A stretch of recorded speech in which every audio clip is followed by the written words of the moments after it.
এরপরে আমাদের যে অংশটা নিয়ে পড়বো সেটা হচ্ছে আমাদের কেলাস অক্ষ এবং দুটি কিনারার মধ্যবর্তী কোণ কাকে বলা হয়। তাহলে এটা আমাদের একটা কেলাস, এটা আমাদের কেলাস একটা, সেই কেলাসটা একক কোষাকার আছে। অর্থাৎ এই কেলাসটা তো শুধু এইখানে বিস্তৃত না, এই কেলাসটা বড় একক কোষগুলো পরপর রিপিট হয়ে বড় একটা কেলাস গঠন করেছে। তাহলে ধরা যাক আমি এই বিন্দুটাকে কল্পনা করলাম, তাহলে এইটা যদি আমি এক্সটেন্ড করি তাহলে আমাদের এইটা এই তিনটে অ্যাক্সিস আমি পাচ্ছি, যেটা আমাদের এক্স অ্যাক্সিস, এটা ওয়াই অ্যাক্সিস এবং এটা জেড অ্যাক্সিস। তো তাহলে এই অ্যাক্সিসগুলো আমরা ধরছি বহুদূর পর্যন্ত বিস্তৃত বা অসীম পর্যন্ত বিস্তৃত, এবং যদি আমরা কেলাসটাও অসীম পর্যন্ত বিস্তৃত হতে পারে। তাহলে এই কোষটাকে যদি আমি ধরি তাহলে এই কোষটার ক্ষেত্রে এই যে অ্যাক্সিসগুলোকে ও কিন্তু একটা নির্দিষ্ট পোর্শন এসে কাট করেছে। অর্থাৎ এই দেখো আমাদের এই যে কেলাসের এই যে বাহুটা এই এক্স অ্যাক্সিসকে এই বিন্দুতে কাট করেছে, আবার এটা ওয়াই কে কাট করেছে এবং জেড কে কাট করেছে। অর্থাৎ এই যে নির্দিষ্ট অংশে যেগুলোকে কাট করেছে এবং তাদের যে দূরত্ব বা যে দৈর্ঘ্যটা সেগুলো কি বলা হবে কিনা কেলাস অক্ষ। এবং সেগুলো কি আকারে প্রকাশ করা হয় না, যেটা আমাদের এক্স অ্যাক্সিসকে যেটা কাট করছে, এক্স অ্যাক্সিসে অর্থাৎ যে এই যে দূরত্বটা বা এই দূরত্বটা একই, সেটাকে বলা হয় এ। এবং কি বলা হয় না, যেটা আমাদের ওয়াই অ্যাক্সিসকে কাট করছে, যেটা আমাদের ওয়াই অ্যাক্সিসকে কাট করছে সেটাকে বলা হয় বি, এবং যেটা জেড অ্যাক্সিসকে কাট করছে সেটাকে বলা হয় সি। অর্থাৎ এই যে দূরত্বটা এইখান থেকে এই যে দূরত্বটা এটা বলবো হচ্ছে সি, অর্থাৎ এই যে দূরত্বটা সেটাকে বলবো এ, এই যে দূরত্বটা যেটা কাট করছে এটাকে বলবো বি, এবং এই বিন্দু থেকে এই যে দূরত্ব যেটাকে বলবো সি। এবং এদের মধ্যে যে অন্তর্বর্তী কোণগুলো সেগুলোকে আলফা, বিটা এবং গামা দ্বারা সূচিত করা হয়। এবং আলফা, বিটা, গামা কোণগুলো কিরকম বলা হয়, এই অ্যাঙ্গেলটাকে বলা হয় আলফা, এইটাকে বলা হয় বিটা, এটাকে বলা হয় বিটা এবং এইটাকে বলা হয় গামা। এগুলো প্রচলিত অর্থে এগুলো আমরা ধরে নেওয়া হয়। এগুলো হচ্ছে আমাদের অ্যাক্সিস, অর্থাৎ আমাদের যে কেলাস অক্ষ, সেই কেলাস অক্ষকে আমরা কি হচ্ছে এই বিন্দুগুলোতে কাট করেছে এ, বি এবং সি, এবং এদের মধ্যবর্তী কোণগুলো হচ্ছে কোনটা না আলফা, বিটা এবং গামা। তাহলে আলফা কোণটা তাহলে আমরা কার কার মধ্যে হবে, তাহলে আলফা কোণটা যদি আমরা লক্ষ্য করি তাহলে আলফা কোণটা হচ্ছে কার কার মধ্যে না বি ও সি।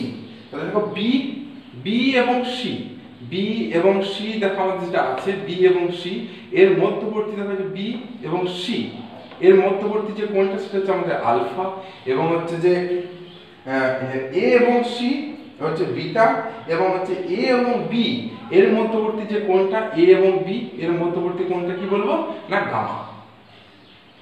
এরপরে আমাদের বিভিন্ন প্রকার যে আমরা যে একক কোষগুলো তো পড়লাম, এবার কেলাসের শ্রেণী বিভাগ হতে পারে। তাহলে কেলাসের শ্রেণী বিভাগ বলতে কি রকম জিনিসটা দেখো, ত্রিমাত্রিক কেলাস জালকে যে বিভিন্ন কেলাসগুলো আমাদের যে আছে, আমরা একটু আগে যে শ্রেণী বিভাগ যেটা করলাম আগের ভিডিওতে সেটা কি দিলাম বিভিন্ন প্রকার একক কোষ।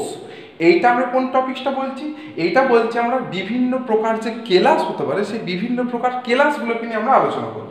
অর্থাৎ কীরকম আকারে কেলাসগুলো দেখতে হতে পারে। ত্রিমাত্রিক কেলাস জালকের একক কোষগুলিকে তাদের কিনারা দৈর্ঘ্য এবিসি এবং কিনারাগুলির মধ্যবর্তী কোণ বা আন্ত অক্ষীয় কোণ আলফা, বিটা, গামার মাধ্যমে বর্ণনা করা হয়। এই একক কোষগুলির কিনারা দৈর্ঘ্য ও আন্ত অক্ষীয় কোণের উপর ভিত্তি করে কেলাসগুলিকে 7টি বিভিন্ন শ্রেণীতে ভাগ করা হয়। এবং তারা হলো কীরকম না 7টি বিভিন্ন শ্রেণীর মধ্যে আগে বলে দিই যে শ্রেণীগুলো কি কি। শ্রেণীগুলো হলো যে ঘনকাকার, চতুস্তলকীয় বা টেট্রাগোনাল, ষড়তলীয় বা হেক্সাগোনাল, রম্বোহেড্রাল, অর্থরম্বিক, মনোক্লিনিক এবং ট্রাইক্লিনিক। আমি দু একটা উদাহরণ দিয়ে দেখাই অর্থাৎ জিনিসগুলো কীরকম। দেখো দেখো জিনিসটা কেমন,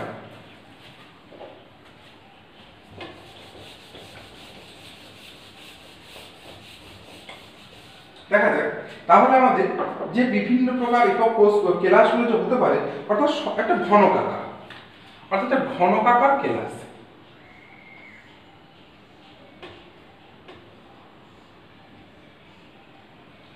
এটা হলো ঘনকাকার। অর্থাৎ মানে এই যে কেলাসটা আমাদের আছে, এই কেলাসটার ক্ষেত্রে আমরা যে বহু সংখ্যক কেলাস আমাদের যে গঠিত হয়েছে বা কেলাসটা যে আমাদের তৈরি হয়েছে, অর্থাৎ যদি আমি এটা একক কোষের মতো, এটা একক কোষ, তাই কেলাস আকারে যদি আমি এটা কল্পনা করি,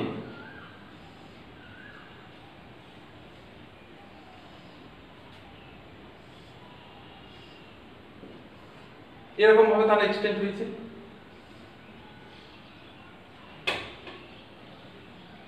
এরকম তারা এক্সটেন্ড হয়ে গেছে, এদের বৃহৎ কেলাস আমাদের গঠন করেছে। তাহলে এই যে কেলাসগুলো আছে এগুলো হচ্ছে কিন্তু ইউনিট সেল, এইগুলো ইউনিট সেল। এই ইউনিট সেলগুলো হয়ে যে কেলাসটা উৎপন্ন করেছে, সেই কেলাসটা আমাদের কিরকম দেখতে, না ঘনকাকার। অর্থাৎ এই যে ঘনকাকার কেলাসটার মধ্যে এই যে একক কোষগুলো আছে, এগুলো রিপিট হয়ে কি উৎপন্ন করেছে যে কেলাসটা, সেটা দেখতে কিরকম, না ঘনকাকৃতি, অর্থাৎ যে কিউবিক টাইপ। কিন্তু এই জিনিসটার মধ্যে একটু ভাবার একটু বিষয় আছে। ভাবার বিষয় আছে বলতে, এই যে একক কোষগুলো আছে, যে টোটাল জালকটা তো আমাদের কেলাস যেটা উৎপন্ন হচ্ছে সেটা ঘনকাকার। তাহলে এর মধ্যে যে একক কোষগুলো আছে এগুলো দেখতে পাচ্ছি আমি ঘনকাকার। তাহলে এই ঘনকাকার একক কোষ যেগুলো আছে, সেই ঘনকাকার একক কোষগুলোর প্রত্যেকটাই যে সিম্পল কিউবিক হতে পারে তা কিন্তু নয়। এগুলো সিম্পল কিউবিক হতে পারে, এগুলো দেহকেন্দ্রিক হতে পারে, পৃষ্ঠকেন্দ্রিকও কিন্তু হতে পারে। অর্থাৎ এই যে সিম্পল কিউবিক বা পৃষ্ঠকেন্দ্রিক বা দেহকেন্দ্রিক এগুলো যেগুলো আছে, এগুলো যাই হোক না কেন, এগুলো একক কোষ। এই একক কোষগুলো রিপিট হয়ে কি উৎপন্ন হচ্ছে, এই একক কোষগুলো রিপিট হয়ে উৎপন্ন করছে না বৃহৎ একটা কেলাস। সেই কেলাসটা কিরকম দেখতে, না সে ঘনকাকার। বোঝা গেল? আরেকটা উদাহরণ দিলে বোঝা যাবে। ধরো এরকম একটা কেলাস নিলাম, কেলাসটা কিরকম, না ইটের মতো দেখতে।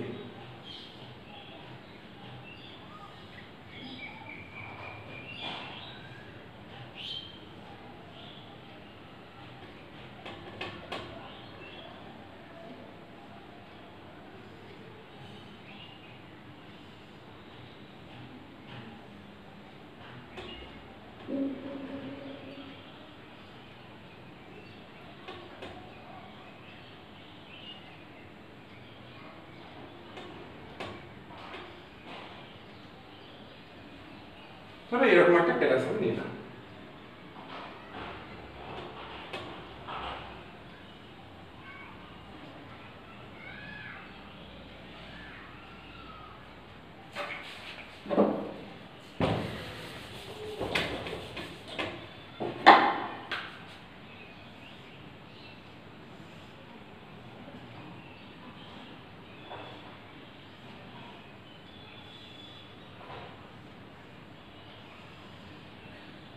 দেখো এই ধরনের একটা কেলাস, অর্থাৎ কিরকম, না এই কেলাসটার ক্ষেত্রে কেলাসটার নাম হচ্ছে না অর্থরম্বিক।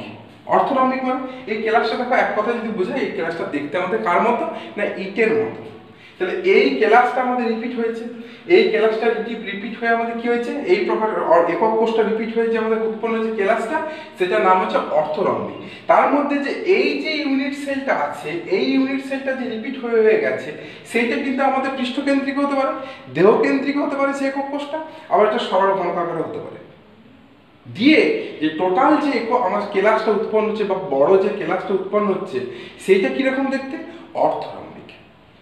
দেখো এইগুলোর মধ্যে তাহলে এই ক্লাসটার মধ্যে পার্থক্য তাহলে কোথায় আসছে, এই ক্লাসটার মধ্যে পার্থক্য শুধু দেখো আমাদের কি আসছে, যে এদের মধ্যে যে আন্তঃপৃষ্ঠীয় কোণ এবং যে তাদের যে বাহু, এই দুটোর উপর নির্ভর করছে। অর্থাৎ দেখো এই ক্লাসটা কিন্তু আমি কল্পনা করি, এই ক্লাসটার ক্ষেত্রে প্রত্যেকটা একক কোষের ক্ষেত্রে দেখো আমি কি পাবো, দেখো এদের ক্ষেত্রে যেহেতু সরল ঘনকাকার, তাহলে এটা এ সমান বি সমান সি। অর্থাৎ যদি এইটা আমাদের হয় এ, এটা যদি হয় আমাদের বি, এটা যদি হয় আমাদের সি, তাহলে এই ক্ষেত্রে এ বি সি আমাদের সমান। আবার দেখো কি আছে, না প্রত্যেকটা অ্যাঙ্গেল আলফা বিটা গামা যে তিনটে আমাদের অ্যাঙ্গেল আসছে, এই প্রত্যেকটা ক্ষেত্রে কি হচ্ছে, আলফা সমান বিটা সমান গামা সমান কত, 90 ডিগ্রি। কারণ প্রত্যেকটা বাহুই আমাদের কি হয়েছে, লম্ব। কিন্তু এইটার ক্ষেত্রে এটা ঠিক যে প্রত্যেকটা বাহুই আমাদের লম্ব এবং প্রত্যেকটা অ্যাঙ্গেলের মান কত, 90 ডিগ্রি। অর্থাৎ আলফা সমান বিটা সমান গামা সমান 90 ডিগ্রি। কিন্তু বাহুগুলো দেখো এই বাহুটার যে দৈর্ঘ্য সেটা কিন্তু এর সাথে সমান নয়, আবার এর সাথে এটা সমান নয়। তাহলে কি হচ্ছে দেখো, না A not equal to B not equal to C. অর্থাৎ এই যে দেখো এদের ক্ষেত্রে কি হচ্ছে, এদের ক্ষেত্রে এই যে আন্তঃপৃষ্ঠীয় যে কোণগুলো আছে, হ্যাঁ, এই যে আন্তঃক্ষীয় কোণ বা আন্তঃপৃষ্ঠীয় যে কোণগুলো আছে আলফা বিটা গামা, এবং এদের মধ্যে যে বাহুর যে দৈর্ঘ্যগুলো আছে এবিসি, এইগুলোর উপরে কিন্তু আমাদের নির্ভর করে আমাদের কি হচ্ছে, এদের কিন্তু কেলাসগুলো ডিফারেন্ট টাইপের হচ্ছে।